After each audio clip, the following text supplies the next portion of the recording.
বলে দিলাম।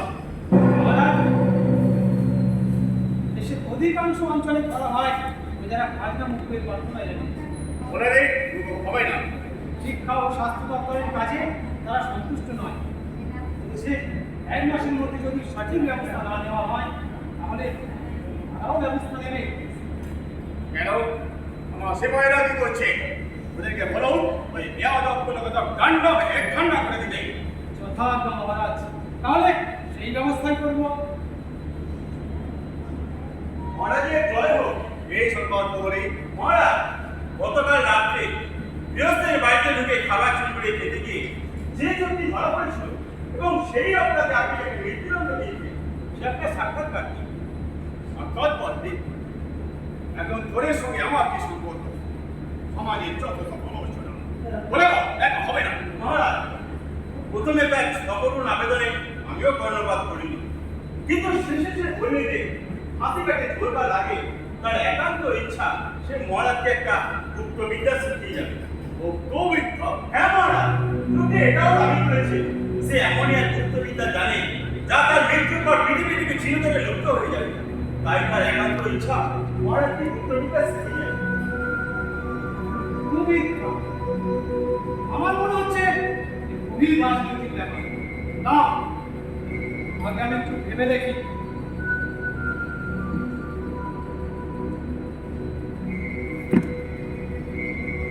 হ্যাঁ মহারাজ, ভেবে দেখলাম আদেশ দেওয়া যেতে পারে। যাও নিয়ে এসো তাকে। একদম মন্ত্রী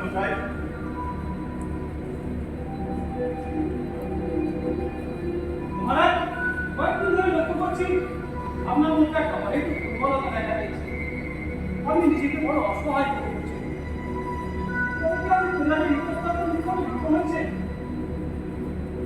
কে সেই মহারাজ বলুন, তার নাম বলুন, আমি এখনই তার সর্বোচ্চ শাস্তির বিধান করছি। বলুন রাজা, সেই নরাধমের নাম বলুন, আমি এখনই তাকে গ্রেপ্তার করে নিয়ে আসি সে শান্তি ভঙ্গের অপরাধে। আমার কেবলই মনে হচ্ছে এই রাজ্যের প্রজারা আর আমাদের সুনজরে দেখছে না। আমাদের আর বোধ করি ঘুরেই আসছে। এই আপনার অকারণ দেখি মহারাজ, আমাদের না কোনো প্রশ্নই হচ্ছে না।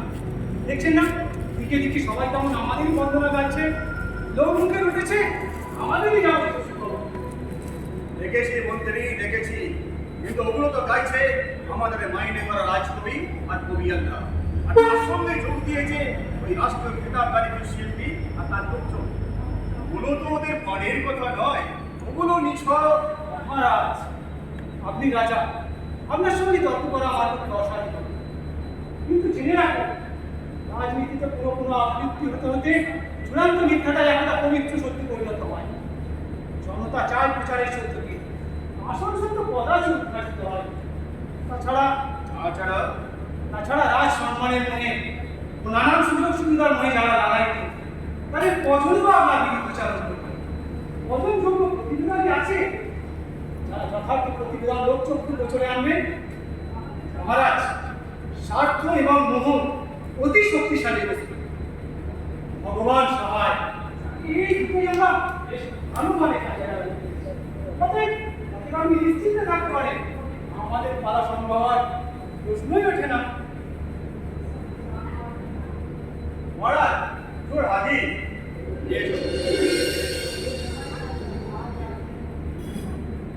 এর নাম মহারাজ, এর নাম বুজুর্গ, এর নাম। বলো কিসে নবীন ভাই তুমি আমার সাক্ষাৎ প্রাপ্তি হয়েছো? মহারাজ, আমি একজন চোর, কপাল মন্দ তাই ধরা পড়ে গিয়েছি। আর এই অপরাধের সঙ্গে আপনি আমাদের মৃত্যুদণ্ডও দিয়েছেন। দেশে নাকি আর একটিও চোর রাখবেন না, এই নাকি আপনার মনে। তা কি বলতে চাও তুমি? না বলতে চাই কি মহারাজ, মরি যখন যাব তখন মৃত্যুর আগে আপনাকে একটা গুপ্ত বিদ্যা শিখিয়ে যেতে চাই। হ্যাঁ, এটা এটা আপনার সকলেরই উপকারে লাগবে। কিন্তু আমি মরে গেলি এই গুপ্ত বিদ্যাটি পৃথিবী থেকে চিরতরে লোপ পেয়ে যাবে। কি এমন সাংবাদিক বিদ্যা তুমি জানো? মহারাজ, আমি বার্তা পূরণ করিবার চাষ চাই। হ্যাঁ, এই শস্যের পরিমাণ সোনার দানা মাটিতে বপন করলে 1 মাসের মধ্যে ধান গাছের মতন গাছ দেখা দেবে। আরে বলো ওই ধানেরই মতন। আর মহারাজ সেই ফল যদি আপনি খান তাহলে আপনার সদাই হবে। হ্যাঁ, পাত্র মিত্র সভাসদ নিয়ে সুখে শান্তিতে আপনি রাজত্ব করতে পারবেন। এবার করি আপনার সমস্ত মনোবাঞ্ছা পূর্ণ হবে। আরে শুধু আপনি কেন, এই বটিকা যেই সেবন করবে তাই সদাই হবে এবং তার সমস্ত মনোবাঞ্ছা পূর্ণ হবে। আর যেমন আপনি রাজা আছেন তেমনি সারা জীবন আপনি রাজাই থেকে যাবেন। প্রজা আপনাকে কোনোদিনও হতে হবে না। তুমি যা বলছো তা সত্য? পরীক্ষা নিলেই সত্য মিথ্যা প্রমাণ হয়ে যাবে। যদি মিথ্যে হয় তখন আমার পাওনা শাস্তি আপনারা আমায় দেবেন। হুজুর, এই অধমের কথা যদি সত্যি হয়, যদি সত্যি হয় তোমাকে পুরস্কৃত করা হবে, আর যদি মিথ্যে হয় তোমাকে জীবনকে দগ্ধ দেওয়া হবে। সেই আপনাদের যা ইচ্ছে তাই করবে। কিন্তু হুজুর, এই বটিকা চাষির জন্যই আমার যা যা প্রয়োজন আমাকে কিন্তু ঠিক ঠিক দিতে হবে। তা নইলে বটিকা উৎপাদন করা কিছুতেই সম্ভব হবে না। সেই জন্য তুমি ভেবো না, তোমার যা প্রয়োজন তা তুমি চাইবা মাত্রই পেয়ে যাবে। বেশ, তাহলে আমাকে ওই চাষের জমিটা একটু দেখে নেবার ব্যবস্থা করুন। আপাতত তুমি আমার সরোবরের পাশে এই ঘেরা জায়গাটা দিয়ে বীজ বপনের ব্যবস্থা করো। ঠিক আছে, ঠিক আছে। আর এই কয়েক টুকরো খাঁটি সোনা আমি কোথায় পাবো মহারাজ?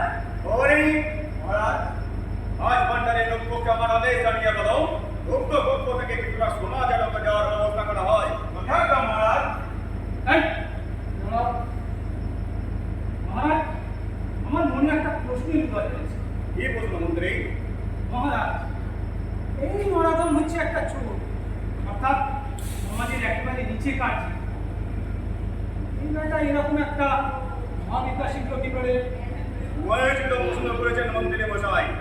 এই, তুমি এটা শিখলে কোথায়? সে অনেক কথা। বেশ, সংক্ষেপে শুনুন। না না, সংক্ষেপে টাঙ্গেপে শুনবো না, পুরোটাই জানতে চাই। বেশ বেশ বেশ, তাহলে শুনুন।